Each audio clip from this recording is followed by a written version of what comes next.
Hey, Sarah, thanks so much for doing this. Thanks for hanging out with us and chatting for a little bit. How you doing?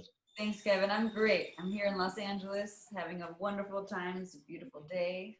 Things are good. How are you? I'm doing awesome, awesome, awesome. Great to be talking with you.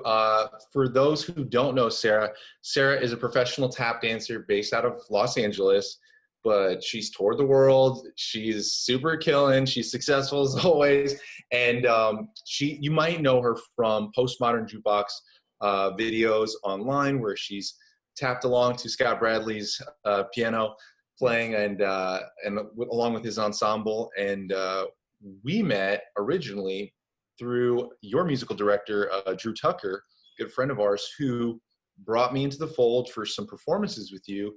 And then ultimately with your intensives, your tap music project, Right. which we'll get into. So we've been friends for a bit, and we wanted to have you on just because we've got so much to talk about and so much to cover when it comes to tap and jazz. Yeah, I'm excited. I'm excited. me too. Awesome. Well, at the time of this filming, and there might be some of the noise around us, we're doing it during the quarantine here in early May.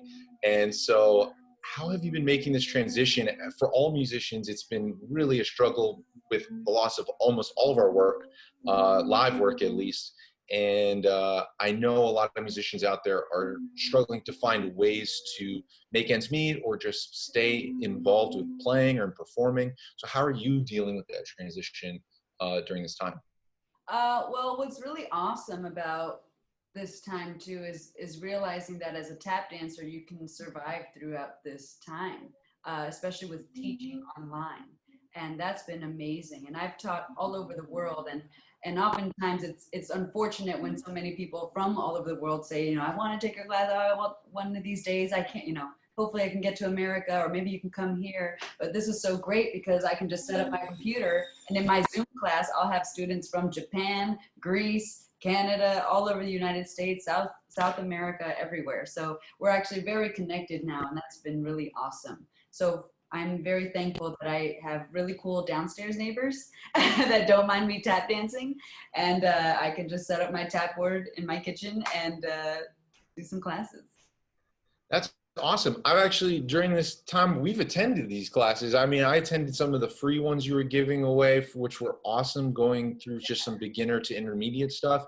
And then I know you've been doing some group classes and even some just dance hangs. That's been a lot of fun to see. So yeah, I mean, it really is cool how even throughout all this craziness, the community can come together and you can continue getting by through education, and we all get to benefit. So, Mhm. um, one of the main things that you and I have been talking about constantly that I want to get into is sort of letting our audience know a little bit more about tap. In general, we're trying to bring the jazz community to know about more things that maybe they're not aware of, whether it's both humorous but also historically.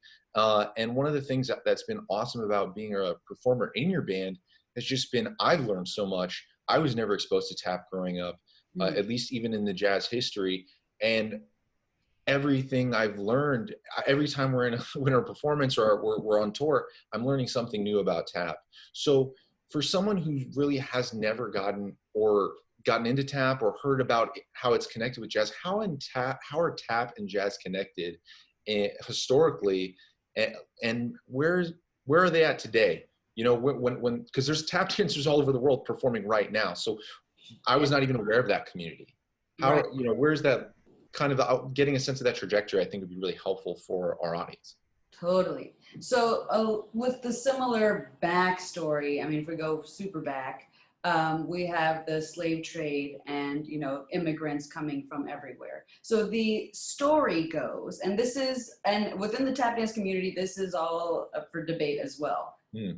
None of us were there, so we don't really know all the facts. But some of the standard facts are, the slaves had the drums taken away. And so they referred to what else? Body percussion, foot stomping, other forms of expressing themselves and playing music. You also have the Irish immigrants coming in with their Irish step dancing, which does have a lot of technical footwork. So it's kind of this merging, again, this is we understand, but merging of cultures. And you take this Irish step shuffle concepts mixed with more African polyrhythmic ideas and the concept of improvisation and forming a circle and jamming and things like that. It's a lot of the African influence with some of the terminology of the steps of the Irish dancing. So if you mix it together, you get what's called the jig, which is pretty much tap dancing without the taps. But then if you wanted to amplify the sound, you add the taps to the shoes. So these are metal taps on the toe and the heel of the shoe screwed in. So later you find tap dancing extremely popular in minstrel shows and especially in Broadway in the 1920s, 30s, and 40s. And then you even have some incredible entertainers in Hollywood shooting movie musicals. So this is where you'd get, you know, like Bill Robinson. So Bill Robinson was one of the greatest tap dancers of all time. And he was incredible for so many reasons, and a few being breaking a lot of racial barriers. Back in the day, there was a rule called the two colored rule, where two black performers were the equivalent of one white performer. So like you couldn't even have a black soloist, but he was one of the first black entertainers to break that rule. And then considering that he was a big star in the 1930s during the Great Depression, he gave a lot of his money away to his community, and he was incredible. So everyone just loved this man. But he was on Broadway, like I said, but he also moved to Hollywood and shot some movies. And so if any of you out there might be familiar with him and Shirley Temple.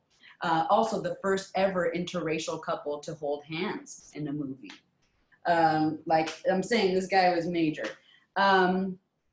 Anyway, so what's going on in this time, you have the 20s and 30s, you have venues like the Cotton Club, which had Duke Ellington's band and then later Cab Calloway's band. And in these shows that were all white clientele and black performers, in the shows you'd have some of the most incredible tap dance acts, as well as singers and comedy acts. It's like a variety show, like the Apollo as well. But, you know, all these big bands, major big bands, and we all know Duke Ellington's name when we all, you know, give him all the praise, but he was right there with the tap dancers playing and supporting all the tap acts, like Bill Robinson, and then later the Nicholas brothers, who were very young at that time. And then this also transformed into like the Savoy Ballroom, where they have the big battle of the bands, and who's in the middle? The swing dancers. So there's also this whole other connection with the swing dance community. But every big band had tap dancers as a part of their show. So that's like a lot of our, you know, background and history. So it was always blended together. So when we talk about tap dancing and what style of music is traditional for tap dancing, we say it's jazz. You know? Yeah, and that's what I've seen in the workshops you lead, you know, that we always lead from jazz standards. And I think that's really important and really great in giving the tap dancers you're teaching a foundation musically along with the tap rhythms and some of the technical things. But, you know, when we were talking, what we found so interesting was just, okay, it was so prevalent from what you're saying. It was very prevalent, you know, during those years. But since then, you know, can we kind of talk about, I just find it interesting the direction it's gone, where it maybe fell out of popularity, so to speak, even in this smaller community. But then also I'm feeling like, I mean, everything I've seen from what you do and the tap dancers I meet, it feels as fresh as ever. So I kind of seeing where it can be in the modern day. So where did it then fall off, and how are we trying to get back on track? Totally, my bad. I didn't even finish the. Oh, you're good. You're good. But okay. It's a lot. It's a lot. I know. So when we consider jazz history, right, we have all the big bands killing it, blah, rock and roll. Then you have the bebop era starting, and this is a time where, you know, all the big bands, you know, it was a little cost heavy and too much to have so many musicians, and there's the smaller combos hitting the bebop stuff. And, you know, what I've heard, because I've talked to some of my mentors about this too, like what happened? Like we were like so linked up, and then all of a sudden there was like this disconnect. And they were saying that a lot of the jazz musicians felt upstaged by the tap dancers. which is kind of crazy. But I'm like, Amen. I can speak to that. I've been upstage by you many times, so it's all good. and it's like I get it, and you know, maybe they wanted to steer away from the whole showmanship stuff about it and just kind of get heavy in the music. And so, you know, and with that music being so advanced, there were some tap dancers who could really hang. And one of my favorite tap dancers was Baby Lawrence. And you can hear about him in Miles Davis's book. A lot of musicians loved Baby Lawrence and were a part of the tap community as well. And watching our cutting contests, which is like the battles between the tap dancers, all with improvisation. So there was, you know, you can always there. So there in history of tap history, during in the 50s, 60s to 70s, we called it the Great Tap Drought. Where there was like a decline in popularity of tap dance, and you know, did tap die? No, it didn't. Tap never died. There was always someone doing it. I mean, if you look at the time period, you've got Sammy Davis still tap dancing, performing everywhere. The Arthur Duncan was on the Lawrence Welk show on television every week. Ed Sullivan always had tap dancers on the show. So tap was always still around. Even Gene Kelly was doing some films in the 50s. But then there's this like crazy resurgence in the 80s with Gregory Hines. And what was so cool about Gregory is he was an actor, first of all, but he grew up as a tap dancer, but as an actor, he had this incredible platform for us because he could then incorporate tap dance in his movies. And he actually was a special guest on Will and Grace, and he tapped on that show for a while. And then he created the movie Tap, will help produce that, and bringing a lot of the old masters. So in tap dancing, when we look back now to that time period of the 30s and 40s, and we see how incredible these artists were. I mean, we got to show footage at some point, or maybe put a link up to some clips. Yeah, maybe we can integrate some in. I'll see if we can edit some in. Yeah, yeah, great to hear. Because it's unbelievable, like mind-blowing what these tap dancers were doing. I mean, tap was so incredibly popular that you had to be more than just a tap dancer to get work. Can you sing? Can you do a backflip? Can you do the splits? Great. That's the basis. What else can you do? Oh, I can tap and spin the tray, or I can tap and jump off this building and land on the split, or I can do cane tricks, you know. So all these performers were so incredible. And so much so that now, being so far away from that time, if any of those were still around and continuing this, passing along this art form, we refer to them as masters. You know, similar to the jazz community. But you know, it's like heavy, and you know, this tap community and culture has really become like a sacred thing. Whereas most people would not even know. Like, we're so underground. And it's a beautiful thing because we are a family and we're very close knit, and all we do is obsess about tap dance and care about where it's going, what's doing it, and who's a purist and who's like still keeping the tradition alive and who's selling it out or whatever. But it's really a really hip community. But back to Gregory, he was playing with Stanley Clarke. He was on his album. And then you have his mentee, Savion Glover, who, you know, was a big deal in the 90s. He had his own show on Broadway called Bringing the Noise, Bringing the Funk. And there he is tapping with P. Diddy, you know, like Stevie Wonder. He was a huge star, especially in the 90s. But if you really fast forward to today, there have always been tap jams going along in jazz clubs and jazz venues, or always tap dancers encouraged to go to jazz clubs and sit in.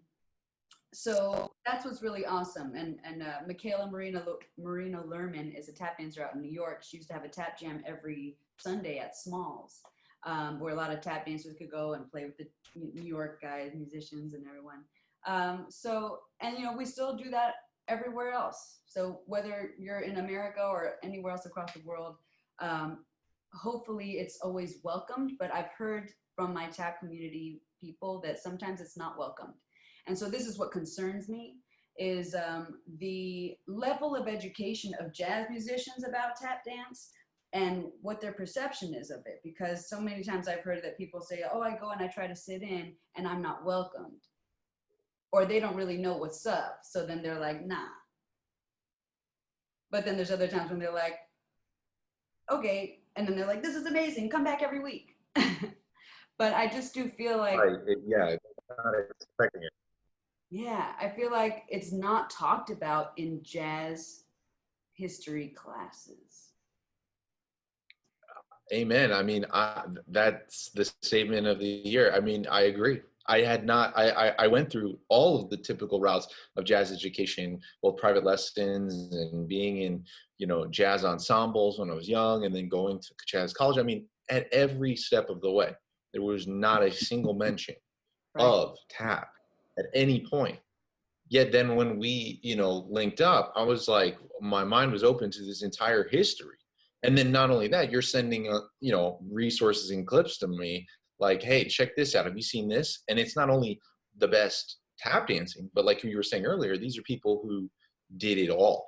And so they would go from tap dancing to hopping on the keys to doing some sort of gymnastics. And I mean, literally every single thing. So that's one of the reasons we wanted to talk, was just like, I I feel like this hasn't been talked about. I don't know why it has been. I think to what showmanship aspect of it, as musicians got more into and about just worshiping the notes and the music, like the literal music, forgetting about the show performance, so to speak, and being like, you know what, this is so valuable in itself that we shouldn't have to worry about that. You can appreciate this music if I just stood on stage and just, the more I play or the better I play that is what is the valuable part. So as the performance aspect of it go at the show, goes, isn't valued by the musicians as much, then naturally, there's a showmanship element to tap. Even though regardless, musically, like, you guys are doing stuff that's on par, if not as, better than what the musicians would be doing with rhythm and tones. You know what I'm saying? So I don't know where where that divide happened. We were talking about maybe it was around this bebop era where, for many reasons, the shrinking of ensembles, the focus on the musicianship, and with like Charlie Parker and some of this stuff. But it's a shame, because now what I'm seeing when we go out and do performances or workshops is, I mean, people love this for so many reasons, because it's bringing together the music, dance, all different cultures, And in a and visual even way, you can see it. What I loved, I have a mentor and a teacher named Heather Cornell, and she had a tap company in the 80s called Manhattan Tap, and she got a grant and she could afford to hire any musician she wanted. She's like, I want to get Ray Brown. She got Ray Brown, and what's crazy is that at that time Ray Brown was looking for a tap dancer to work with. So they got together and they've been collaborating, and he's writing music for tap, and they're in the same room, they're going at it. And she recalls overhearing him talk to Gene Harris and say, Gene, I want you to meet Heather Cornell. She's a tap dancer. And what's so awesome about tap is I get to see my music. Like, I get to see what my music looks like in dance form. And it's so true. Like, we don't get, like, yes, we're playing like rhythmic melodies with our feet and our shoes, but our whole body is a part of the music. We can elongate our note with a movement or cut it short. Staccato, legato, you name it, we can do it with our bodies and with an intention. And so I think that there's such a beautiful art to what tap dancing is, and we're killing so many birds with one stone as we do this. And so it's like so interesting to train in it, and then also to teach it, because I'm like teaching all my students, like, okay, you got the feet, now what is your body saying with this? So we have to be mindful of the dance and the music. We're dancers and musicians at the same time.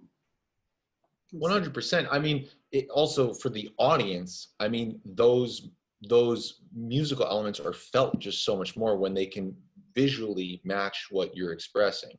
I mean, whether it's just laying a quarter note in that one place is so much stronger when you move with it, as opposed to just playing it. Even if it's hip where you placed it, it still translates so much more.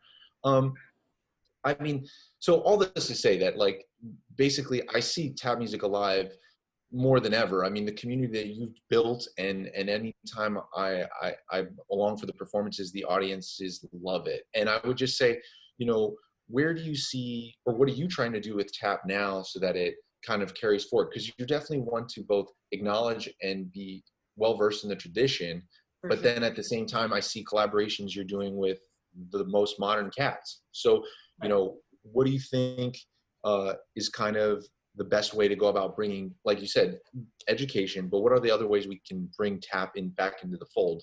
Is it getting tap dancers in ensembles more from the instrumentalist side of things? Like, what are the ways we can do that? Loaded question, loaded answer. Here it comes. I think the nose loaded, but it's true. It's true. But yeah. So you had mentioned Postmodern Jukebox, and I just want to hit that real fast because what's so cool about what Scott Bradley's doing with these YouTube videos is he's taking songs from today and then transforming it to something of a vintage style, whether it's from the 30s or a 20s Charleston or a 60s doo-wop style. So for me to get to even tour with this band and since I've left or stopped touring so much, I've gotten to give that job to multiple tap dancers because that's now a part of their band. Like, we have to have a tap dancer. That's like the whole shtick, if you will. Yeah, that's like it's a fundamental part of the thing. It's a fundamental part of the group. So that's beautiful. And of course, it's like a nod to that era. So like that's why that's there. But it's so cool because I can show up as Sarah Reich, not necessarily trying to fill that old school gap, but still like do it old school, but still be me and fresh. You know what I mean? So I think that's really hip. Okay, so that's great. So something like that that's happening now is a beautiful and amazing thing. Thank you, Scott Bradley, forever. And then I released an album. It's a tap album of all original music. And all the songs are written stemming from tap rhythms. So tap rhythms then transcribed into melodies. And the way I write these songs is in collaboration with various musicians, whether it's Danny Jankel on saxophone or Artyom Manukyan on cello, or a vocalist. You know, we can make it work. So that's really awesome. So I encourage everyone to check out New Change on all streaming platforms. So you definitely can hear do that. But it's also like what I've done with the album is I have interludes of my mentor speaking. So aside from the music, I'm also saying like, listen to these cats speak. Know who they are, because these people are masters in the tap dance world. They're Broadway stars, TV stars, legends. My main mentor, Harold Cromer, who's no longer with us, I have a voicemail from him as the opening track to the whole album. So that's how I find my balance of like, let me keep this old tradition alive while still innovating it and pushing it forward. So the tap presence in the music community is growing right now with these concepts of original music. And then I do my intensives that you've played a couple of them, the Tap Music Project Intensive, where I teach my students how to do this collaboration. And we have a band in class and all the students are encouraged to speak up and say, hey, can we try, let's do the next section in a Latin feel, or can we do something in 5, or can we, you know, I don't know, let's set some stop time hits and some crazy syncopated pattern, like you know, it's so fun. So my dream is to have tap dance artists in the world on a musical level, but really it's all encompassing. When you say tap dancing, you can't ignore the physical and visual element of it. But that's why I think it could win so heavy, because it is so visual too. Yeah, and culturally right now, I'd say dance is more emphasized than ever. I mean, there's whole platforms designed around dancing. Word. Right.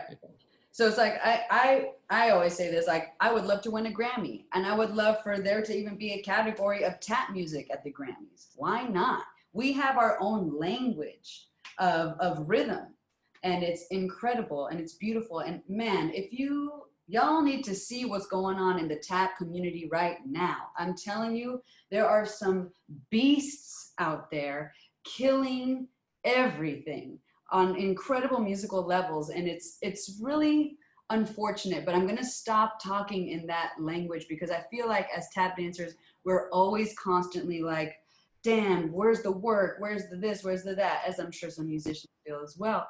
But hey, I mean, there's places in LA I can go see live music every night. I know that. But where can I say, hey, Kevin, where can I go see tap dancing tonight? I'd love to see tap dancing tonight. Where? You know, where? So it's like, just like things like that, that we would love to be a part of. You know, so I think that goes for venues and things like that. So I'm also having to tell my students too, like, you have to provide your own opportunities, because tap dance is still, it's like, it's there, but it's like, people don't really know what's up. So they're kind of like, But until they go see tap, or they go to a Postmodern Jukebox show, or go to a jam and happen to see a tap dancer, then they're like, dang, tap dance is this shit. Tap dance is amazing. I want to see this all the time. And this is why I feel people say tap is a dying art form. And I'm like, who are you to even say that? I'm heavy in this community. It's never been dead, not to me. So Right. How would you say that? Well, maybe they're thinking, and here's my conclusion, is that how dope is tap dancing that I don't get to see this every day? I think that's what they're saying. It's so dope. So if I'm not seeing this on television or in the movies or this and that, like, it must be a dying art form. Right. Right.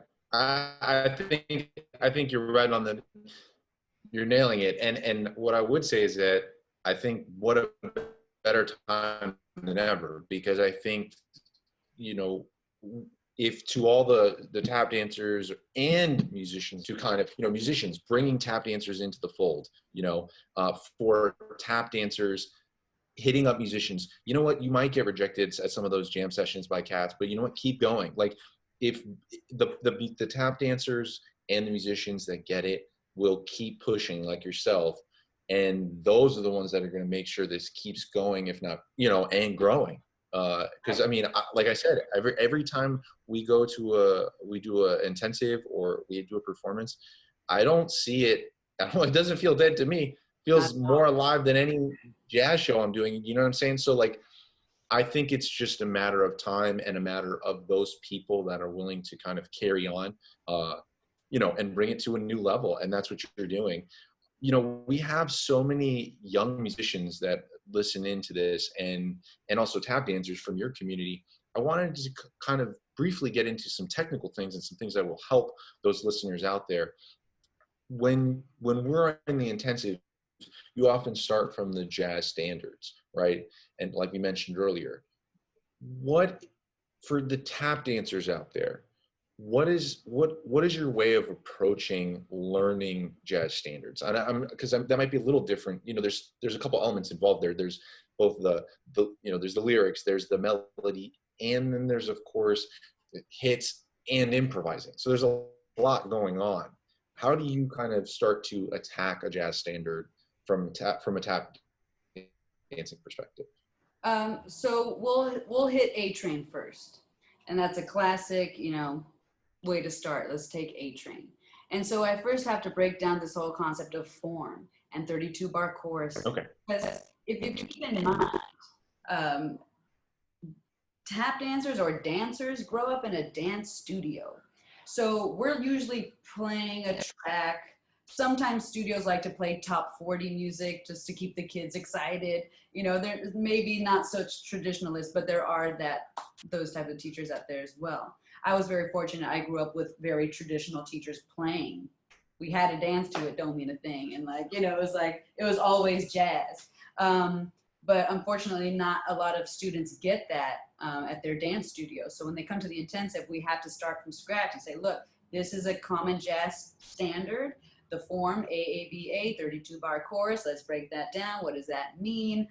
How do we tap along to it? Do we play the melody or do we do the fills? And then how do you even perform this whole thing? And then how do you make an arrangement? How do you handle talking to a musician to make your arrangement for your performance? And like, do you need stop time? Let's talk about what stop time means. And as I'm teaching the students, I'm also teaching the musicians who are there to play for the kids, because I'm like, do y'all know what stop time means? Because there's so many musicians who also don't know how to play for tap dancers and how to shut up, drummers. Oops.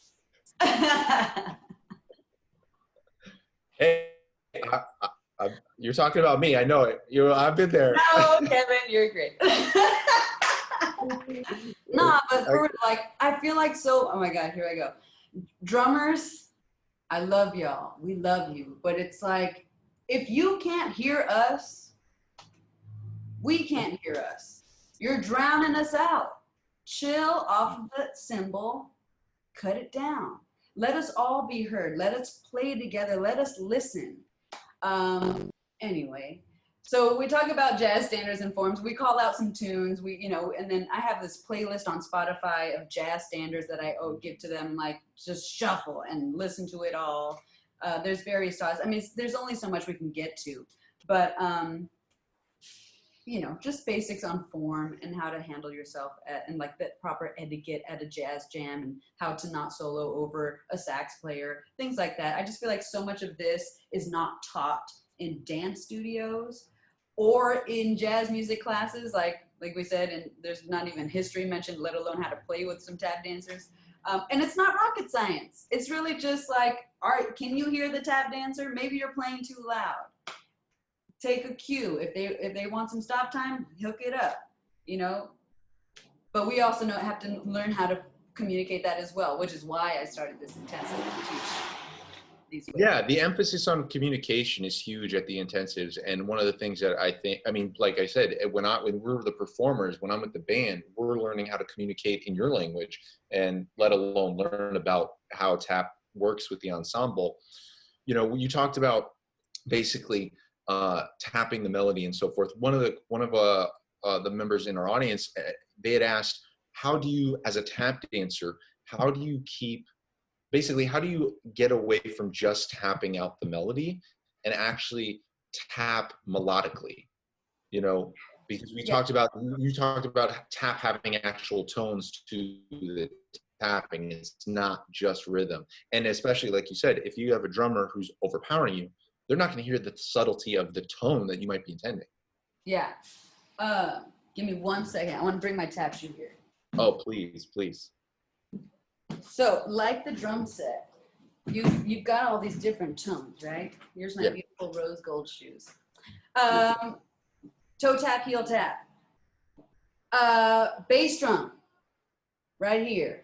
Heel drop. You get to sit into that heel drop and give me a bass drum. Snare, right here, tapping that thing. This toe knock, if you hit it like that in the back, this is one of your deeper tones. This is like our floor tom. A dig is like, maybe like a high tom, or whatever that's called. You know what I mean? That's right.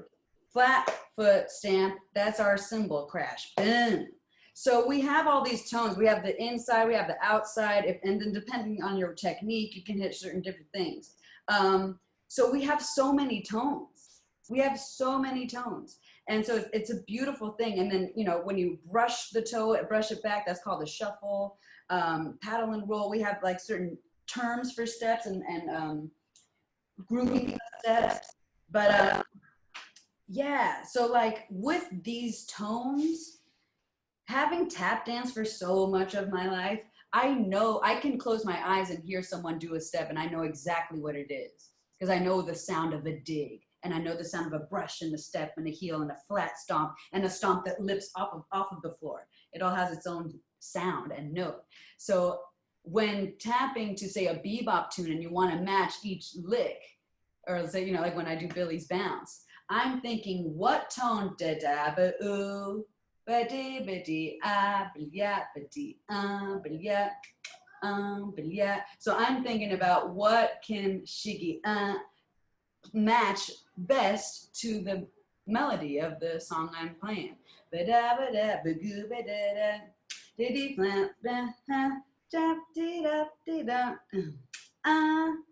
That motion of opening my legs and opening my body.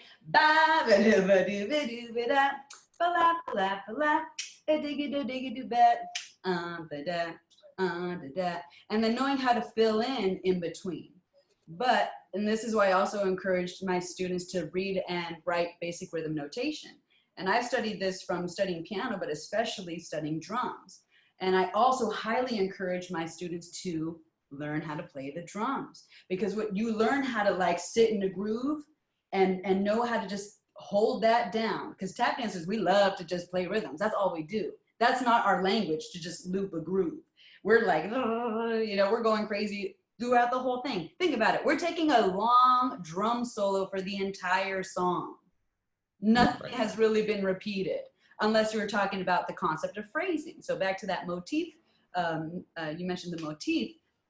It's like we have these concepts of phrasing in tap dancing, one being 3 and a break, like the shim sham. The shim sham is a very classic tap dance passed down since the 20s. And it goes shiggy dat, shiggy dat, shiggy diggy diggy dat, shiggy dat, shiggy dat, shiggy diggy diggy dat, shiggy dat, shiggy dat, shiggy diggy diggy dat, break, ooh, ega, goo, That is an 8-bar phrase, 3 and a break. And then you loop that. Or you can do A, dagadat, dagadat, dagadigi, dagadat, dagadat, dagadigi, dagadat, it'll be got, she go, gagadoo, dagadoo, shagadigi, go. A, for example. So I teach these things because when I look back at all the old footage, all the tap dancers did any of those forms of phrasing. So Bill Robinson, who I mentioned earlier, was one of the greatest tap dancers of all time. One of the greatest, and he's known as the greatest. But what did he do? 3 and a break. Just different steps, different phrases, but only 3 and a break. And did anyone complain like, really, dude, you're gonna do it another time? No, it makes sense. It's easy to digest. It's easy to listen to for the audience and the listener. So we use these motifs and forms of phrasing when we tap dance. It's just, and it works very good with jazz music, especially. That makes so much sense. I mean, it sounds like there's an entire world, and like you said earlier, an entire language, because once you've mapped it to the actual physical shoe, you know, and have all those tones matched, it's a lot easier to get a sense of mapping out the, you know, over time you get experience of approaching tune after tune. You can map the entire tune almost quicker and quicker to how you want to phrase it. Where do you want the crash? Where do you want the kick? Yeah. And then, of course, like you're saying, knowing at the same time, making sure you know the vocab of tap, those motifs that have been passed down, those structures that are very common to tap. And that's what, you know, when we're in an ensemble with you, that is what we're learning. We're learning, oh, there's a phrase and then there's a break. There's a phrase and a break and a phrase like that. That's important. You know, that's something that I don't think we as a band were accustomed to, phrasing like that. Right. But it is very complementary to jazz, especially in trading. I would say, like, one of the things that I've noticed about the way you do things and the community vibe that you bring to both the bandstand and the educational aspects is this supportive feeling, right? Like, we can all kind of try and outdo each other in the trading, cutting way, but not with a sort of cutting down, but, you know, a way of bringing up. So I would say, like, that's something that I'd seen the tap community do more than the jazz community ever, in that when you guys are jamming or trading, it's so much more supportive than anything else. Yeah, it sure is. And I've gotten all this experience just from doing it growing up, and having a teacher by the name of Jason Samuel Smith. And we had these jam sessions every Monday night, all a cappella, go as long as you want, just rip, shed, boom, everyone's shedding. But we're all very encouraging, just like, yeah, I hear you, big ups, you know, anytime you're rocking it. So yeah, we're very positive people, us tap dancers. And, you know, we want to get better. We're all in the same boat. We're all passionate about the same thing. So it's like, yeah, let's be cool. Sarah, I want to thank you so much for taking the time, but I want to be respectful of your time. Where can everyone find you? Where can they keep up with this wonderful community of tap dancers and learn more about tap? Yes, thank you so much for having me. Thank you, JazzMemes. I'm Sour Taps on Instagram, Sarah Reich, R-E-I-C-H, official on Facebook.